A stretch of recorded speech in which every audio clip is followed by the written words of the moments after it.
Good afternoon, President Salovey, Marta Moret, students, colleagues, and guests of the university.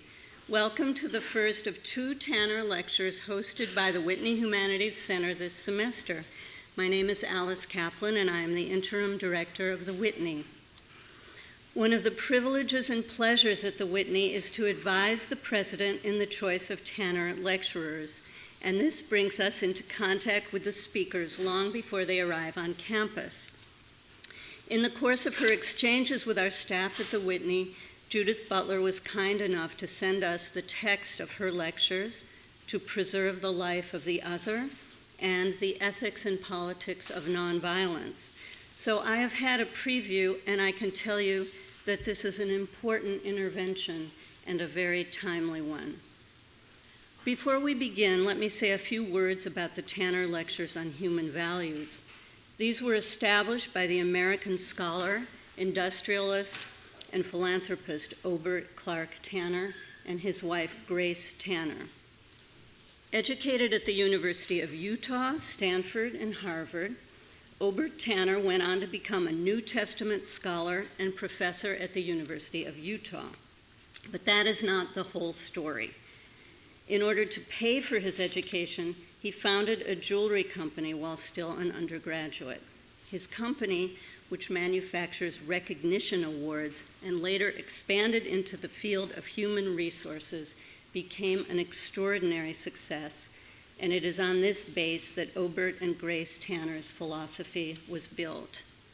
These efforts include the Tanner Lectures at Yale and at a number of other universities in the US, Britain, and beyond. Obert Tanner hoped that the Tanner Lectures would advance and reflect upon the scholarly and scientific learning relating to human values, that they would embrace the entire range of values pertinent to our interests, behavior, and aspiration. In creating the lectureships, Professor Tanner said, "I see these lectures simply as a search for a better understanding of human behavior and human values. This understanding may be pursued for its own intrinsic worth, but it may also eventually have practical consequences for the quality of personal and social life." Appointment as a Tanner lecturer is a recognition of uncommon achievement and outstanding ability in the field of human values. As I noted earlier, the Yale Tanner Lectures are selected by the president in consultation with the director and executive committee of the Whitney Humanities Center. We are thrilled, though not at all surprised, by this big turnout. Yale is obviously delighted that President Salovey chose Professor Judith Butler, Maxine Elliot Professor in the Department of Comparative Literature and the Program of Critical Theory at the University of California, Berkeley. You'll hear more about Professor Butler's achievements and the impact of her work in a moment. First, let me highlight the schedule for our coming days. They will include, of course, Professor Butler's lecture today and a second lecture tomorrow. You're invited to join us for a reception immediately following today's lecture. Please note that tomorrow's lecture begins 1/2 hour late.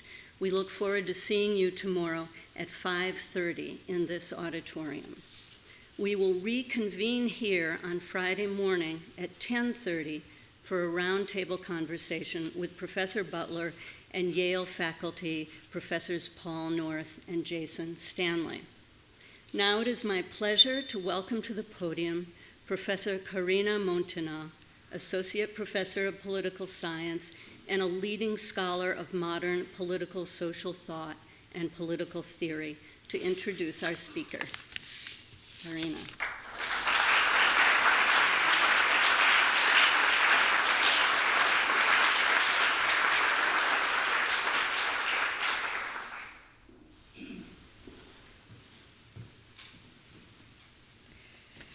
It's, of course, my privilege to introduce Professor Judith Butler. I also know that to this audience, and frankly, any academic audience, Judith Butler needs no introduction. She is, of course, one of the most important and influential intellectuals of our time, whose thought has fundamentally shaped a generation of scholarship on gender, identity, performativity, and also, and maybe especially, mechanisms of exclusion. Indeed, it is hard to think of any field, in the humanities especially, whose central debates have not been altered and framed by Professor Butler's broad-ranging and engaged scholarship, from founding new fields such as queer theory, but of course cultural and literary theory more generally, as well as keeping vibrant the tradition of critical theory and political philosophy in its continental tradition.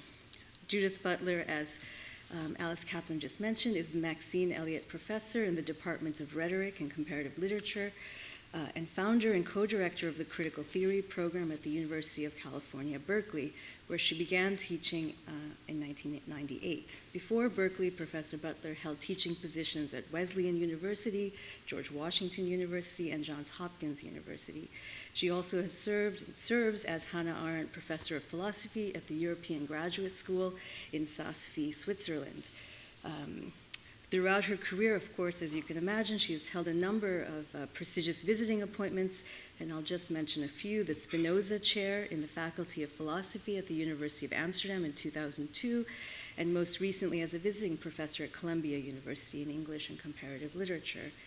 In her long and distinguished career, she has been the recipient of numerous awards, and again, I'll just name a few recent and significant accomplishments: the Andrew Mellon Award for Distinguished Academic Achievement in the Humanities, and the Adorno Prize from the City of Frankfurt in 2012. She also holds a number of honorary degrees, which I won't mention. I've left out so far one important degree. That is, of course, her first. Professor Butler completed her BA, MA, and PhD in philosophy from Yale University, receiving her doctorate in 1984. So this is a return to Yale in an important sense. Her first book, based upon dissertation work on reception of Hegel in 20th century France, was Subjects of Desire, Hegelian Reflections in 20th Century France. But it was her next two books, Gender Trouble, Feminism and the Subversion of Identity in 1990, and Bodies That Matter, The Discursive Limits of Sex in 1993, that established her as a leading and distinctive voice in unsettling and perhaps dismantling categories of identity, and in those books especially thinking of women and men and body, and the gendered body. And of course also pointing us towards other possibilities and generative modes of creative reconstitution and contestation. With the more recent book Undoing Gender in 2004, these works represent a trilogy that extends her thought to the new politics of gender around questions of transgender. But one of the reasons why Professor Butler and her work have had such an avid following, as is evidenced again by today's wonderful turnout, is, of course, I think, her admirable impulse to connect her philosophic concerns to pressing political issues in a manner that brings together both a sense of urgency, but also a seriousness and sincerity and modesty. In that vein, since the events of 2011, Professor Butler has been carefully developing a different but not wholly disconnected line of thinking around questions of violence, mourning, and as the topic of this lecture, nonviolence. Two of the works that especially stand out, and again, today's lectures I think stand as a part of a trilogy, would be Precarious Life, Powers of Violence and Mourning from 2004, and Frames of War, When Is Life Grievable, 2009. The landscape of the perpetual war that those events of September 2001 have inaugurated, and with which we are still grappling to comprehend and respond to politically, ethically, morally, I think make her meditation on such core questions of what constitutes the human, especially the vulnerability and fragility of lives, especially of lives that seem condemned to marginalization or exclusions, have made these her thinking as important and central as any I can think of. Professor Butler has been asking us to think with her on the ways in which politics can vitalize notions of equality, again maybe, that can make lives livable, protect and grieve lives in a genuinely egalitarian basis. It's my privilege to be able, for I think all of us, to be able to join this conversation with her today.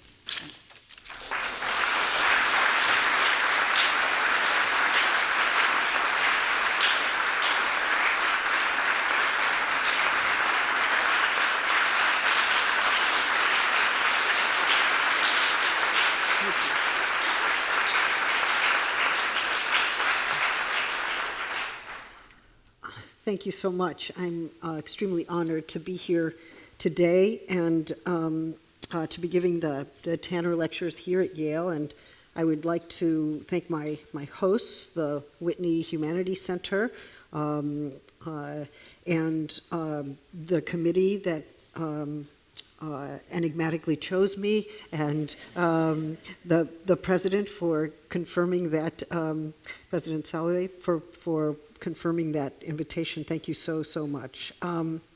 It's a pleasure to return to Yale and to have the chance to engage in conversations that will doubtless be enriching.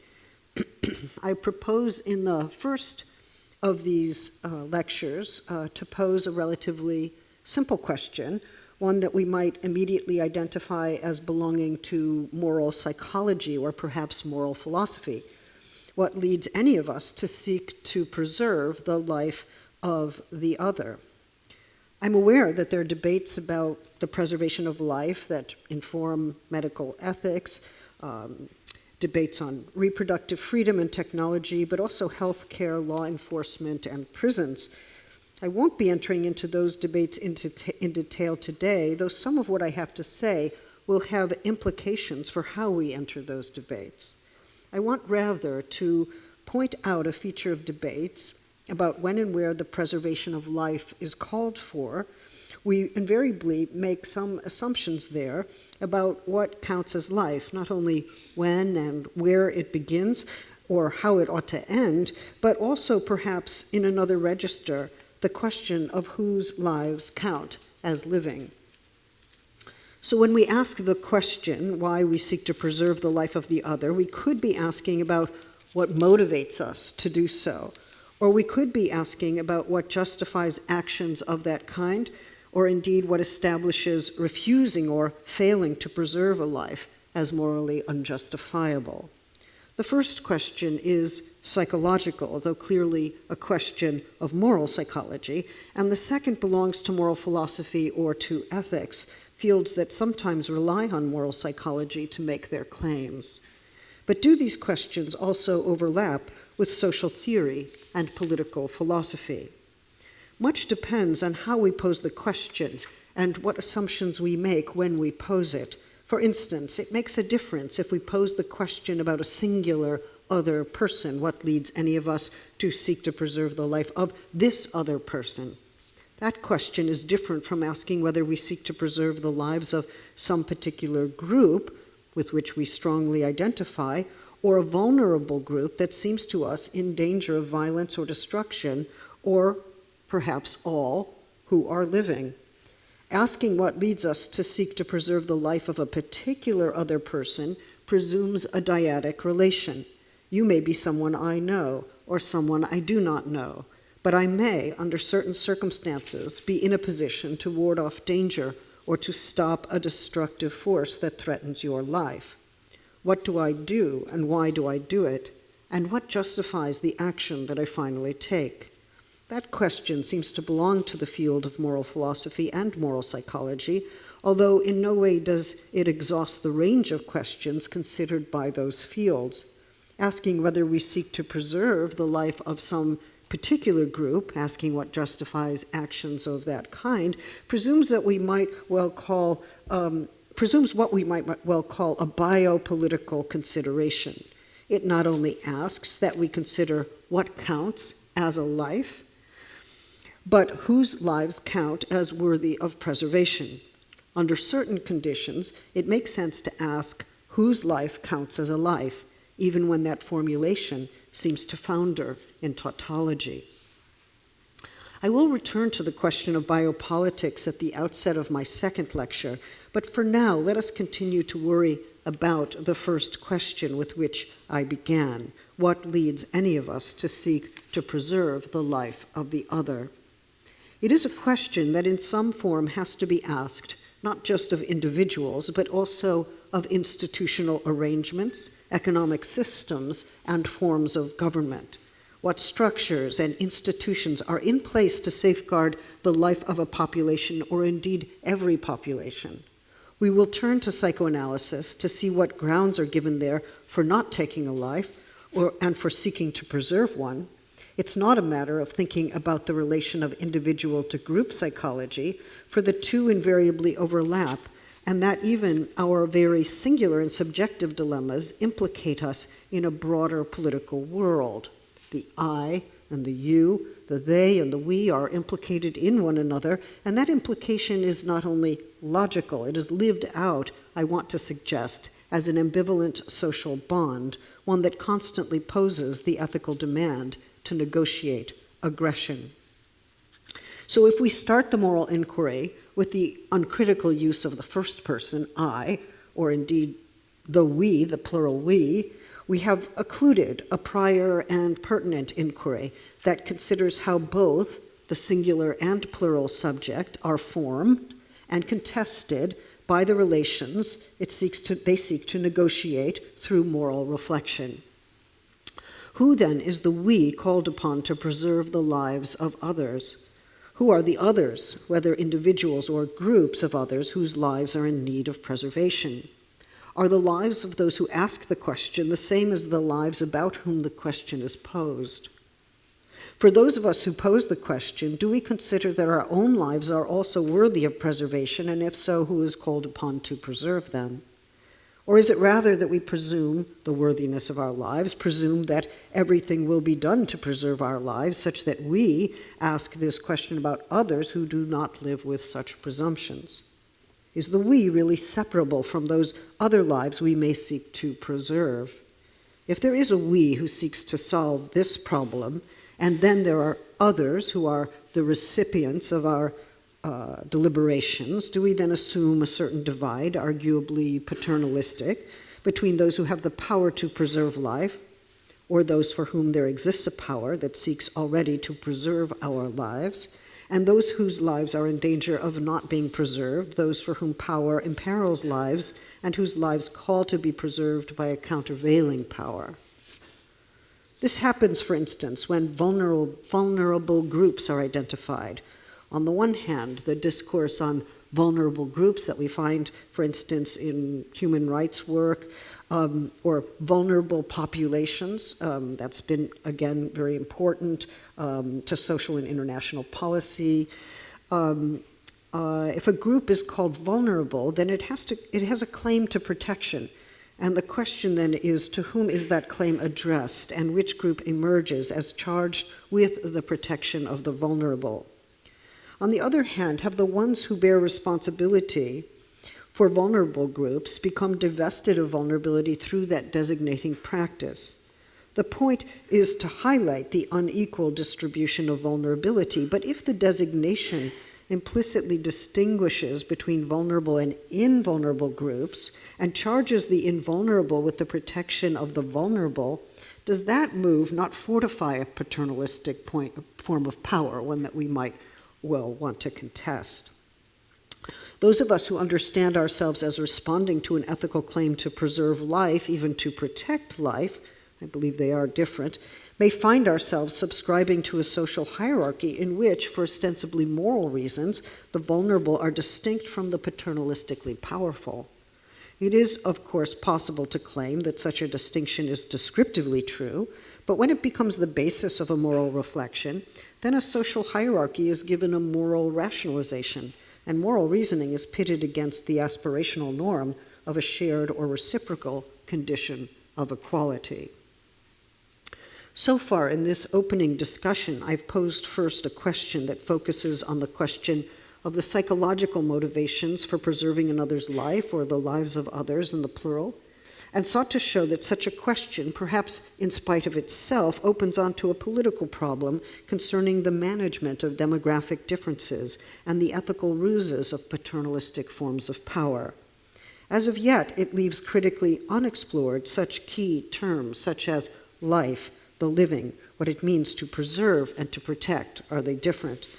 And whether these can be thought as reciprocal actions, such that those who potentially preserve the lives of others are potentially also in need of preservation, and what that implies about potentially shared conditions of vulnerability and exposure. My inquiry in these lectures is meant to ask about the possibility of preserving life against modes of destruction, including the kinds of destruction that we ourselves unleash. My wager is that it's not only that we find ways to preserve the lives that we ourselves have the power to destroy, but also that the preservation of life requires infrastructures organized with that purpose in mind. Of course, there are infrastructures that seek precisely not to preserve lives, so infrastructure alone is not a sufficient condition for the preservation of life. My point is that it is not just what we do or refuse to do to preserve a life or a set of lives, but how the world is built such that the infrastructural conditions for the preservation of life are reproduced and strengthened. Of course, in some sense, we do build that world, but in another sense, we find ourselves emerging into a built world we never made. Further, the environment is not fully the result of human making. That limit of anthropocentrism will turn out to be important to developing an ethos of nonviolence. An ethos of nonviolence will turn out to be different from both moral philosophy and moral psychology, though a consideration of both forms of inquiry takes us to that very insight. When we take moral psychology as a point of departure, as Freud surely did when considering the origins of destructiveness and aggression, our reasoning makes sense only in light of fundamental political structures, including assumptions we make about how destructive potential inheres in any social bond. Of course, lives appear one way or the other only from specific historical perspectives. They acquire and lose value depending on the framework in which they are regarded, which is not to say that any given framework has the full power to decide the value of a life. The differential ways in which the value of life is gauged are informed by tacit schemes of valuation according to which lives are deemed to be more or less grievable, some achieving iconic dimensions, the absolutely and clearly grievable life, and others barely making a mark, the absolutely ungrievable, a loss that is no loss.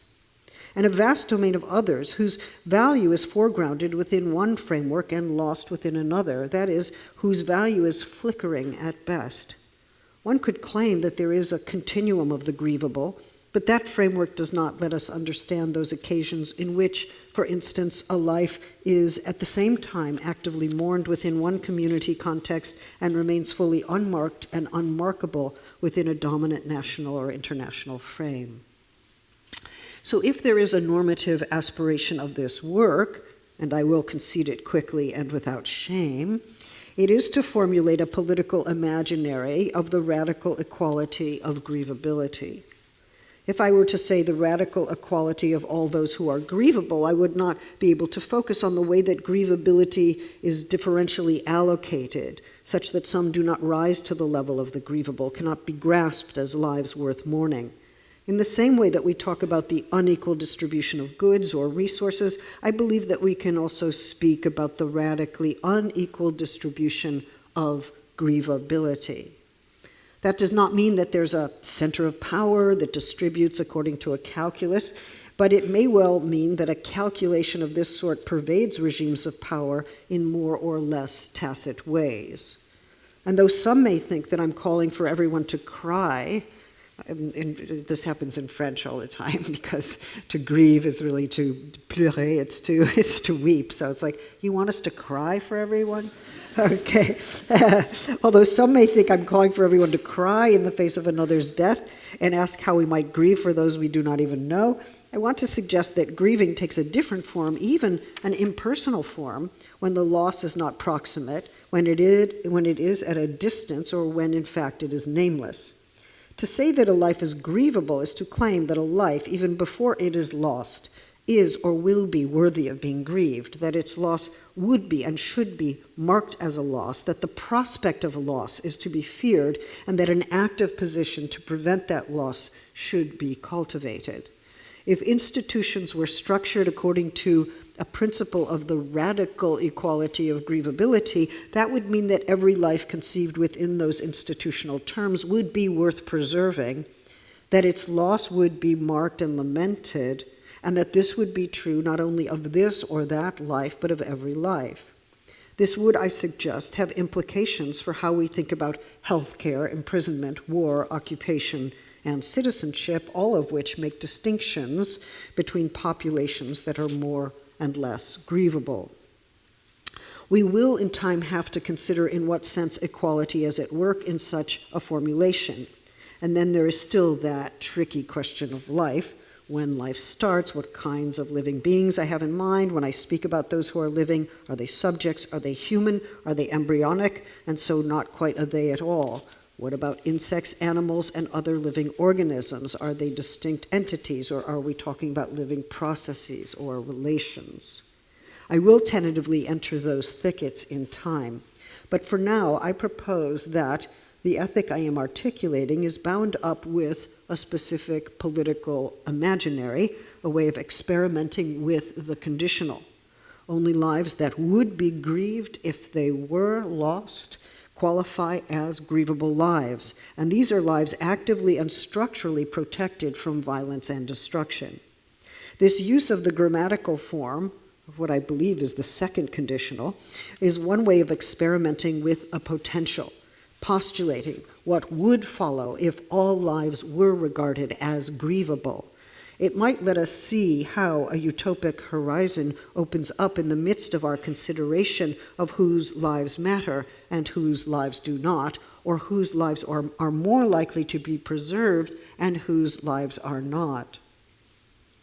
For the most part, when we confront moral dilemmas regarding the conditions under which life should be preserved, we formulate hypotheses and then test them by imagining various scenarios.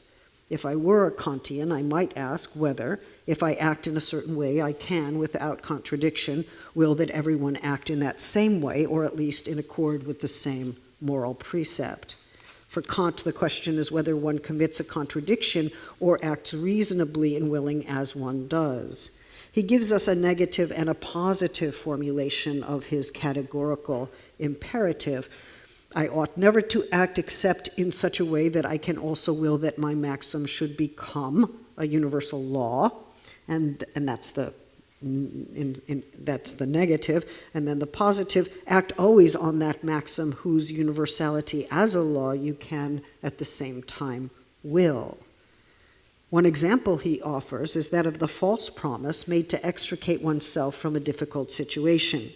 That route seems not to work, for, in his words, I become aware at once that I can indeed will to lie, but I can by no means will a universal law of lying. Others, he claims, would pay me back in like coin, and my maxim, as soon as it was made a universal law, would be bound to annul itself, end quote. I take it then that I cannot reasonably will that false promising become a universal practice, not simply because I do not like the possibility that I may be lied to, but I do have to imagine that possibility to understand the contradictory character of the maxim, and it's on the basis of that maxim being contradictory that I am compelled to reject it. For consequentialists, of course, the imperative to imagine the consequences of living in a world in which everyone would act as you choose to act leads to the conclusion that some practices are utterly untenable, not because they are irrational, but because they inflict consequential damage that is unwanted. In both cases, I would suggest, the Kantian and the consequentialist, a potential action is figured as hypothetically reciprocal.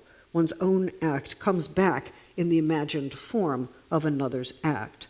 Another might act on me as I would act on the other, and the consequences are unacceptable, at least for the consequentialist, because of the damage they might cause. For Kant, the damage is done to reason, but not for all moral philosophers who engage the hypothetical in that way. The broader question is whether one would want to live in a world in which others acted in the same way that I propose to act when I posit a set of violent acts. Again, we could conclude that it would be irrational to will one thing for myself that I could not possibly will for another, or we might conclude that the world itself would not be livable if others were to act in the way that I myself propose to act, and then we would be indexing a threshold of livability. In either moral experiment, one imagines a potentially destructive act reciprocated. It's not exactly my act. It is an act that I imagine, and as such, it has something of me in it, to be sure, but I have assigned it to a possible someone, and so have taken a bit of distance from the act itself. when the act that impresses itself upon me as the potential act of another, I should not really be surprised, since I started by distancing myself from the act that I am considering. If the act is not mine, then whose is it? Thus, I would suggest paranoia begins. My postulation is that such a form of imagining intersects with psychoanalysis and its account of fantasy in some important ways. One's action comes back to me in the form of another's action. That action might be duplicated, or in the case of aggression, be figured as emanating from the other and directed against oneself. In scenes of persecutory fantasy, the imagined return of one's own aggression through an external figure is hardly a livable situation. If we ask what links the act of imagining, the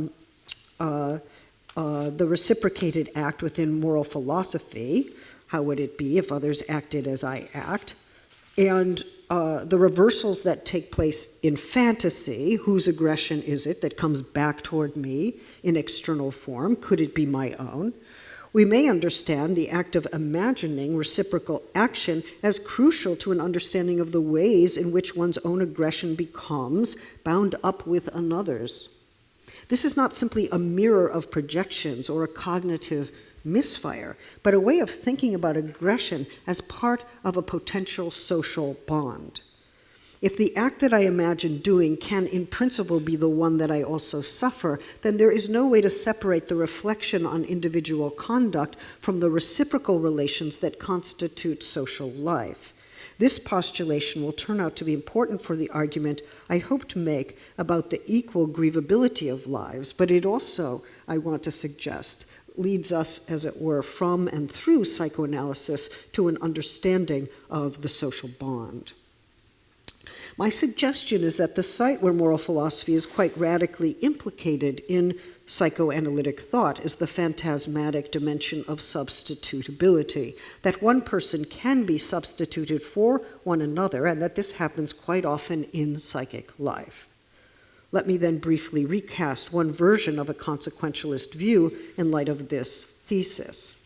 If I contemplate an act of destructiveness, and I imagine that others might do as I plan to do, I may end up casting myself as the recipient of that action. That might result in a persecutory fantasy strong enough to dissuade me from acting as I thought I might or surely wished. The thought that others might do as I propose to do, or that others might do to me what I propose to do to others, proves to be an unmanageable thought. If I become convinced that I will be persecuted, not realizing that the action I imagine is in part my own imagined action, carrying my own wish, then I might construct a rationale for acting aggressively against an aggression that is coming at me from the outside, or at least seems to be. I can use, as it were, the persecutory phantasm, or perhaps better, the persecutory phantasm makes use of me to justify my own acts of persecution. That's all the more tragic or comic, depending on your point of view, when one realizes that it is my own aggression that comes toward me in the form of another's action and against which I now aggressively seek to defend myself. It is my action, but I assign it to another's name, and as misguided as that substitution may be, it nevertheless compels me to consider what I do can be done to me. I say, consider, but this is not always a reflective procedure.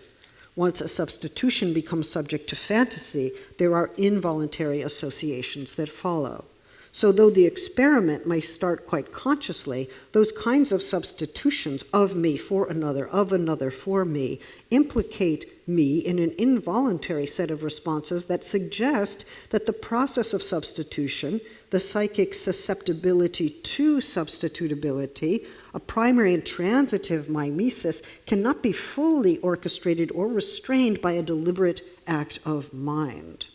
In some ways, substitution is prior to the very emergence of the I that I am, operating prior to any conscious deliberation. So when I consciously set myself the task of substituting others for me or substituting myself for others, I may well become susceptible to an unconscious domain that undercuts the deliberate character of my own experiment. Something is thus experimenting with me in the midst of my experiment. It is not fully under my control. This point will prove to be important to the question why any of us should preserve the life of the other, since as I pose the question, it reverses and expands, becoming recast as reciprocal action. As a result, in seeing how my life and the life of the other can be substituted for one another, they seem to be not so fully separable. The links between us exceed any that I may have consciously chosen. It may be that the act of hypothetically substituting myself for another, or another for me, brings us to a broader consideration of the reciprocal damage done by violence, the violence, as it were, done to reciprocal social relations themselves. And yet sometimes this very capacity for substituting oneself for another and another for oneself can build up a world that leads to greater violence. How and why is this the case? One reason we cannot or may not take away the lives of those we would rather see gone is that we cannot consistently live in a world in which everyone did the same.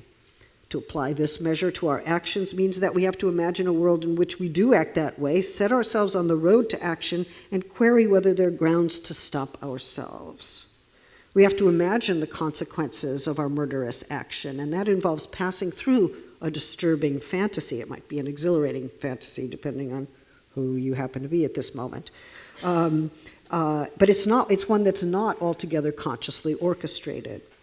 To imagine that the other might die because of me suggests already that the reverse might be true. I might die at the hands of the other. And yet I may well compartmentalize my beliefs in such a way that I imagine my action as unilateral and unreciprocatable, which means that I would have become split off from entertaining the possibility of dying at the hands of the other. If one's beliefs are founded on such a denial or such a splitting off, what consequences does that have for how one understands oneself? In performing the thought experiment, one might conclude that others would seek to destroy me, or that they surely will, at which point I may conclude that I am a fool if I do not destroy them first. On what is that perception of others intent on destroying me based? Well, once the thought experiment gives way to those modal possibilities of persecution, the argumentation can work to support the decision to kill. Freud, of course, was not at all convinced that reason has the power to order and constrain murderous wishes, a remark he made on the brink of war, and we can see how a form of circular reasoning can function as an instrument of aggression, whether that aggression is desired or feared.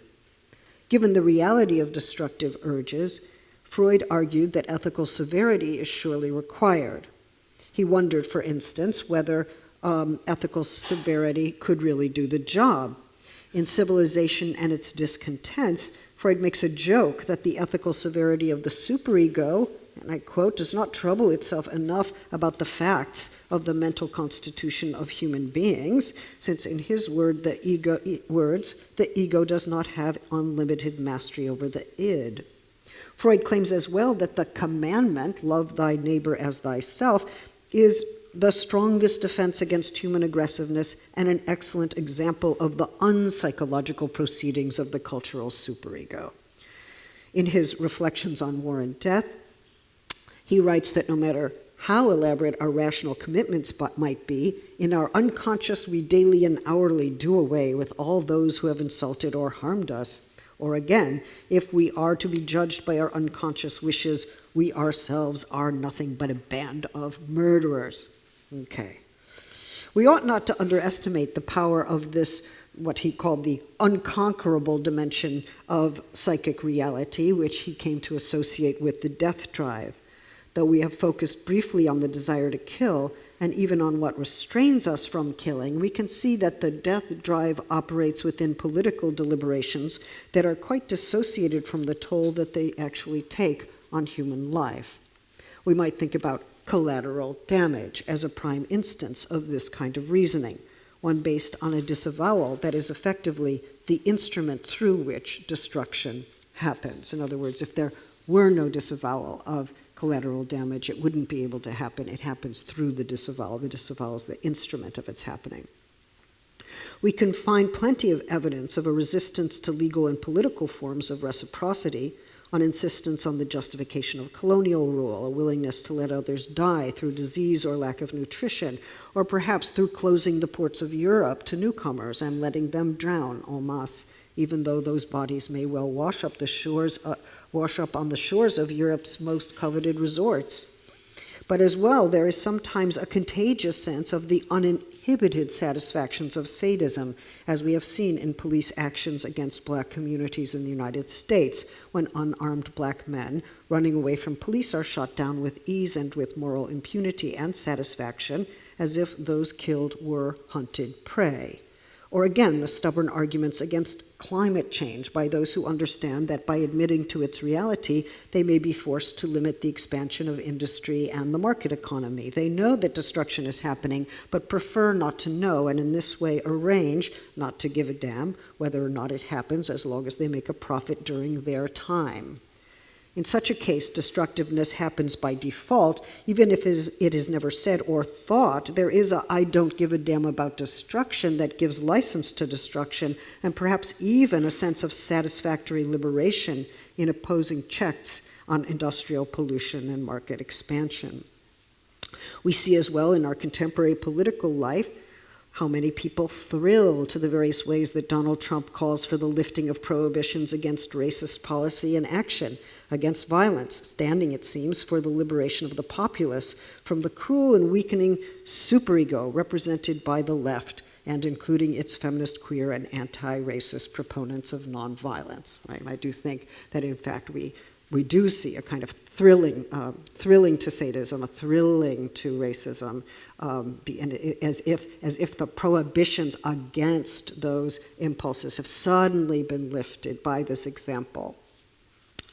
Any position against violence cannot afford to be naive. It has to take seriously the destructive potential that is a constitutive part of what I'm calling the social bond.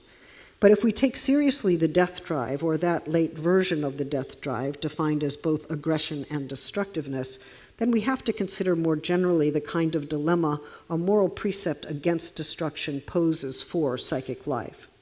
Is this a moral precept that seeks to do away with the constitutive dimension of the psyche? And if it cannot do that, does it have another option besides strengthening the superego and its severe and cruel demands of renunciation?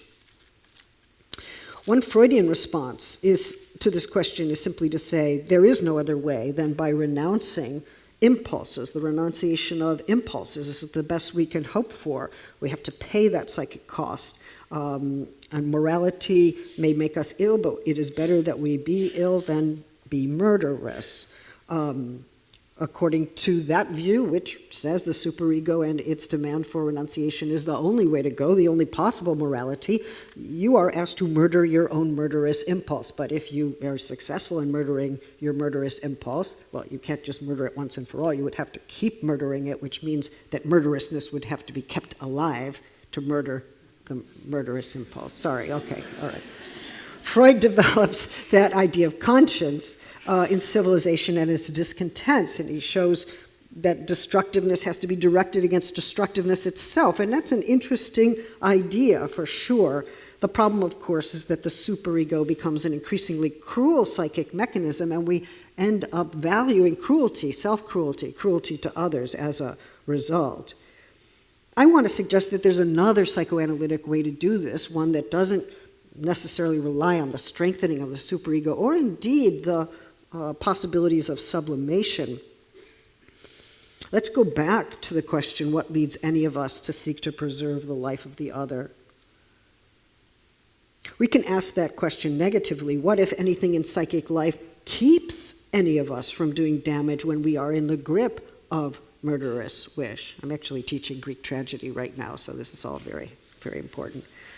So as I suggested, there's an alternative within psychoanalytic thinking, An affirmative way to rephrase that question: what, if anything, in psychic life becomes animated when we actively seek to safeguard the life of another? Returning to the problem of substitution, maybe we can ask it this way: how do unconscious forms of substitution come to form what we might call moral sentiments, or what conditions the possibility of putting oneself in the place of the other without precisely taking over that place? And what makes possible putting another in one's own place without precisely becoming engulfed by that substitution? Such substitutions demonstrate the ways that lives are implicated in one another from the start. This insight gives us a way to understand that whatever ethic we adopt, it finally won't do to distinguish between preserving oneself and preserving the other. And as you'll see, I think in the second lecture, I have a kind of perverse argument against self-defense. Klein makes a psychoanalytic contribution to moral philosophy in her essay, Love, Guilt, and Reparation. And here I want to suggest we can find an indication of what this alternative to the superego might be. In that essay, she explores the dynamics of love and hate, the site where individual and social psychology converge. She maintains that the desire to make people happy is linked with, I quote, strong feelings of responsibility and concern, and that genuine sympathy with other people involves putting ourselves in the place of other people, end quote. Okay, to do this, identification is understood to be that which brings us as close as we can get to the possibility of altruism. In fact, she writes, we are only able to disregard or to some extent sacrifice our own feelings and desires, and thus for a time put the other person's feelings and desires first if we have the capacity to identify ourselves with the loved person. Now, this disposition is not exactly a full self-abnegation, for in seeking the happiness of the one we love, we are understood to share in that person's satisfaction. So there's a question of what it means to share in that person's satisfaction. It's a vicarious moment that intervenes in the act of putting the other first, such that we regain in one way what we have sacrificed in another, right? So it's not altogether altruistic. She remarks that although she's focusing on love in a certain part of her text, she wants to make clear that aggression is always co-present, that both aggression and hatred can be productive, and that we should not be surprised to find that people very capable of loving can and do also manifest these other feelings. She's a very reassuring psychoanalyst. She makes clear that in giving to others and even in protecting them, her term, we reenact the ways in which we have ourselves been treated by parents, or better, we reenact the fantasy about how we wish we had been treated. She keeps those two options open. She writes, ultimately, in making sacrifices for somebody we love and in identifying ourselves with the loved person, we play the part of the good parent and behave towards this person as we felt at times the parents did to us, or as we wanted them to do. Kind of makes a difference which one that is. So though she has told us that genuine sympathy with another is possible and that it involves the ability to understand them, she puts it this way, as they are and as they feel, it is established through modes of identification that involve oddly playing a role, even replaying a role within a phantasmatic scene in which one is positioned as the child or as the parent, as they were or as they should have been, which is the same as how one wished they had been. In fact, Klein goes on to assert, at the same time, we also play the part of the good child towards his parents, which we wished to do in the past and are now acting out in the present. End quote. So let us note that in the moment of vicarious identifying, quite central to the effort to make another happy and give moral priority to that person over ourselves, we are role-playing and reenacting some unmourned losses or some unfulfilled wishes. She concludes the discussion this way, I quote, by reversing a situation, namely in acting towards another person as a good parent, in fantasy, we recreate and enjoy the wished-for love and goodness of our parents, end quote. At this point, it's unclear whether we had that good love and then we lost it when we became older, or whether we only wished for that good love that we did not really have, or at least that did not fully fulfill our wishes. It seems now to matter whether in our vicarious and giving modalities we're actually mourning what we once had or wishing for a past we never had, or even experiencing a bit of both. At the point where Klein imports the discussion of aggression into the text on love, she writes, and I quote, "But to act as good parents towards other people may also be a way of dealing with the frustrations and sufferings of the past, our grievances against our parents for having frustrated us, together with the feelings of hate and revenge to which these have given rise in us, and again the feelings of guilt and despair arising out of this hate and revenge because we have injured the parents whom at the same time we loved, all these in fantasy we may undo in retrospect, taking away some of the grounds for hatred, by playing at the same time the parts of loving parents and loving children." Okay, so this role-playing scenario is what drives some people mad in relation to Melanie Klein, but I want to suggest to you that it directly bears on our topic here. A discussion that begins with the assertion that genuine sympathy is possible through modes of identification develops into an exposition of how in treating others well and seeking to secure their happiness, we, each of us, replay our grievances against those who did not love us well enough or whose good love we have unacceptably lost. At the same time, according to this logic, one is able now to be the good child one was not, or rather could not have been, given the waves of aggression that overwhelmed all those early efforts to be good. So I am, as it were, working out my losses and grievances, even expiating my guilt when I engage in genuine sympathy. I put the other first, but my scene establishes all the roles that I or you can play. Perhaps it is all quite easy. I'm only sharing in the satisfaction that I give the other because I love the other, and what the other feels I feel as well.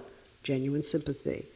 If so, we might well wonder whether the other to whom I give my love is ever free of those scenarios that I replay, reconstituting what I have lost or what I never had, or working out the guilt I have accrued, having sought or seeking still to destroy the other, even if only in fantasy.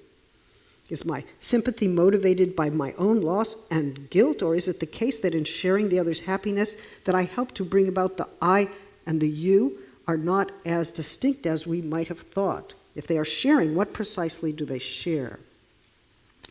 When Klein concludes this discussion by claiming that making reparation is fundamental to love, she gives us another way to think about sympathy. Even as I have sympathy for another, perhaps for the reparation that another never received, for a loss or for a deprivation, it seems that I am at the same time making reparation for what I never had or how I should have been cared for. In other words, I move toward the other, but I repair myself, and neither one of these motions can be fully extricated from the other. In these passages, Klein comes to focus on grievance and guilt, but grievance makes sense only in light of the claim that one has been deprived in the past. The deprivation may come in the form of loss. I once had that love and now no longer do. Or it may come in the form of reproach. I never had that love and surely should have had such love. Guilt in these passages seems to be linked with feelings of hatred and aggression. Whether or not one literally tore at or tore apart the parent, the fantasy is operative, and the child does not always know whether it was a fantasy of destruction or an actual deed. The continuing presence of the targeted parent does not suffice as living proof that the child is not a murderer, nor apparently is abundant documentation that the deceased parent died by natural causes. For the child, there is this murdered person living on in a more or less inexplicable way, sometimes under the same roof, or sometimes the child is the murdered person inexplicably living on. Indeed, we cannot understand the reparative trajectory of identification without first understanding the way that sympathetic identification, at least according to Klein, is wrought from efforts to replay and reverse scenes of loss, deprivation, and the kind of hatred that follows from non-negotiable dependency.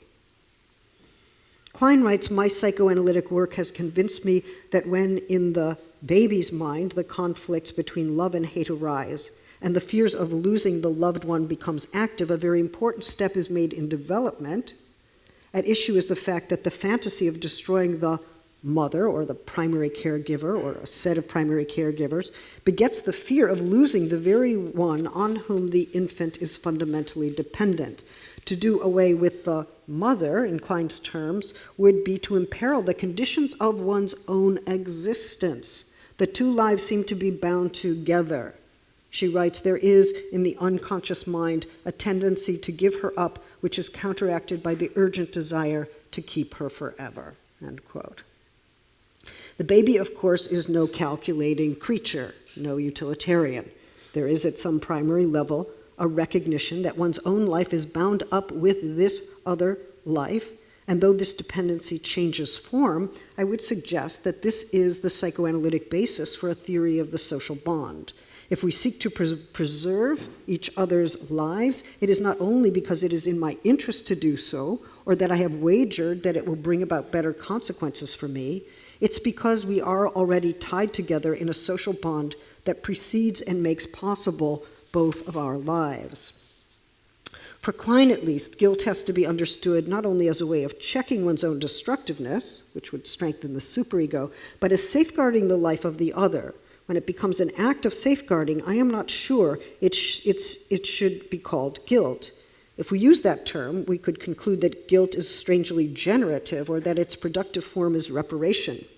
But I would suggest that safeguarding is a future-directed modality. It's a kind of anticipatory care or looking out for another life that actively seeks to preempt the damage we might cause or might be caused. Of course, reparation is not strictly tied to what has happened in the past. It might be undertaken for a damage I only wished to inflict but never did. Safeguarding seems to do something else. It establishes conditions for the possibility of a life to become livable, perhaps even to flourish. In this sense, safeguarding is not quite the same as preserving, though the former presupposes the latter.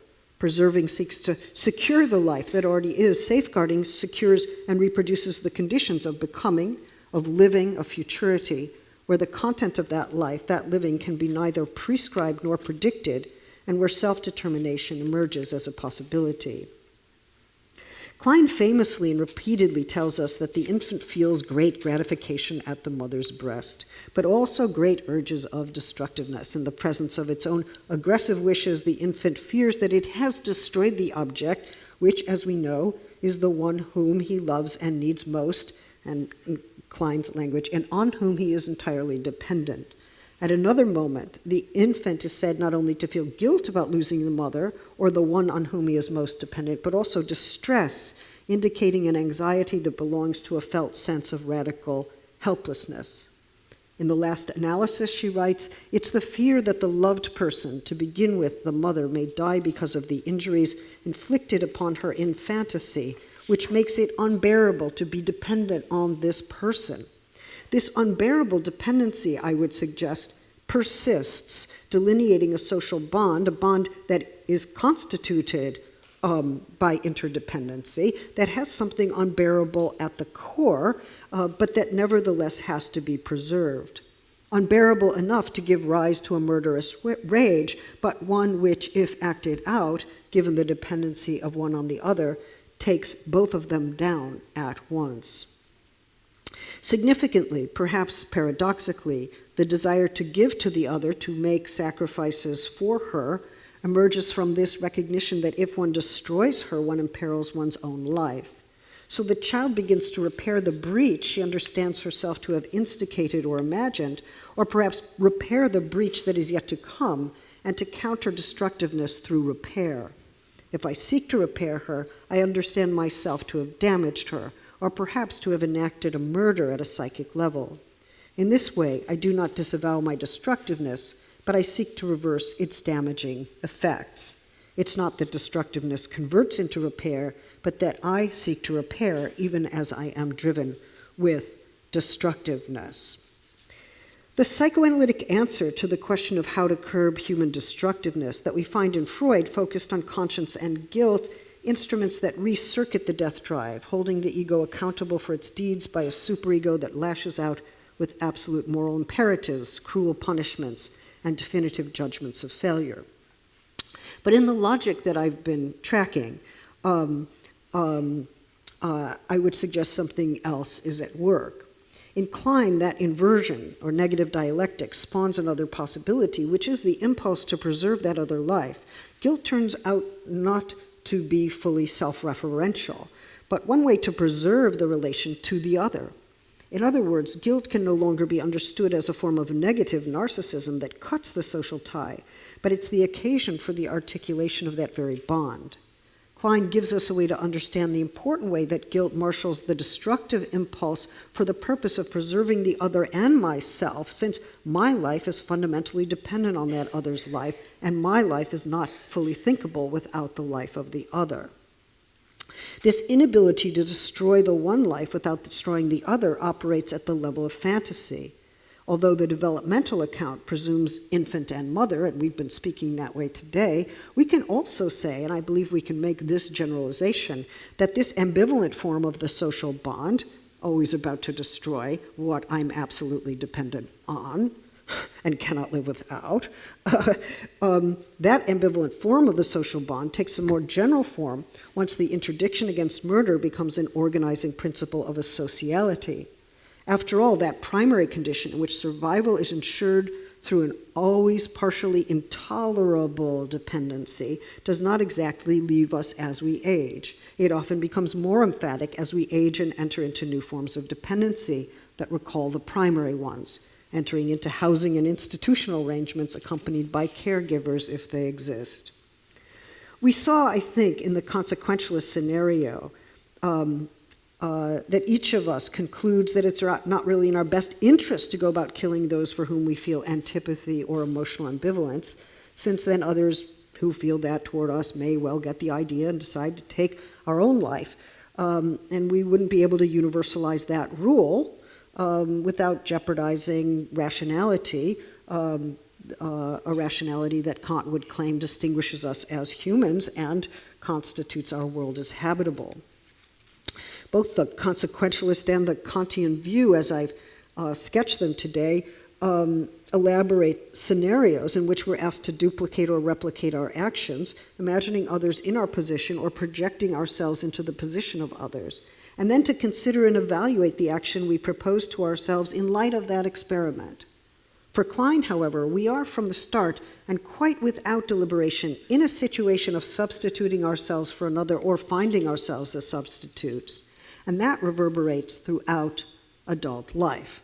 I love you, but you are already me, carrying the burden of my unrepaired past, my deprivation, and my destructiveness. And I am doubtless that for you, taking the brunt of punishment for what you never received. We are for one another already faulty substitutions for irreversible pasts, neither one of us really getting past the desire for repairing what cannot be repaired, and yet here we are, hopefully sharing a decent glass of wine. Okay. Okay, now you get the Klein. Now you get the Klein. I should have started with that, sorry. Okay.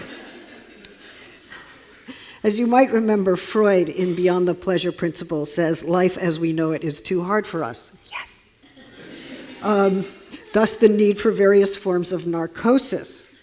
He doesn't mention opium or cocaine, but he does, of course, mention art, which I think is important.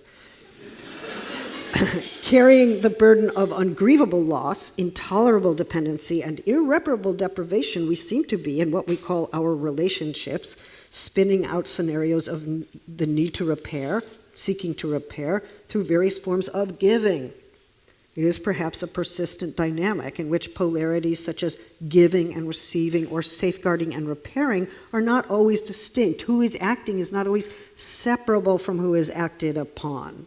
This kind of morally and sensuously fecund ambiguity constitutes us in a potentially common way, and at least if we follow Klein, it constitutes us from the start in that way. If my continuing existence depends upon another, then I am here, separated from those upon whom I depend, but also, quite crucially, over there, ambiguously located here and there, whether in feeding or sleeping or being touched or held. In other words, the separateness of the infant is in some ways a fact, but in significant ways a struggle, a negotiation, if not a relational bind. There is always some measure of distress and lack of gratification, no matter how good the parenting, since that other body cannot be there at every possible moment. So hatred for the ones upon whom one is intolerably dependent is surely part of what is meant by the destructiveness that invariably surges forth in relations of love. And I'll just note that at least within psychoanalysis, there are people who want to take that destructiveness and understand it as part of a death drive, maybe emphasizing the translation of drive as instinct, making it constitutive, and others who see it as emerging invariably out of a relational bind, such as the one that I have tried to sketch for you today. Okay, how does this translate into a more general principle, one that might lead us back to the questions of what keeps us from killing and what leads us to preserve the life of the other? Could it be that even now in destroying another, we are also destroying ourselves? If so, it is because this I that I am has only ever been ambiguously differentiated. I am one for whom differentiation is a perpetual struggle and problem. Klein and Hegel seem to converge here. I encounter you, but encounter myself there as you, reduplicated in my disrepair. And I myself am not just me, but a specter I received from you, searching for a different history than the one you had.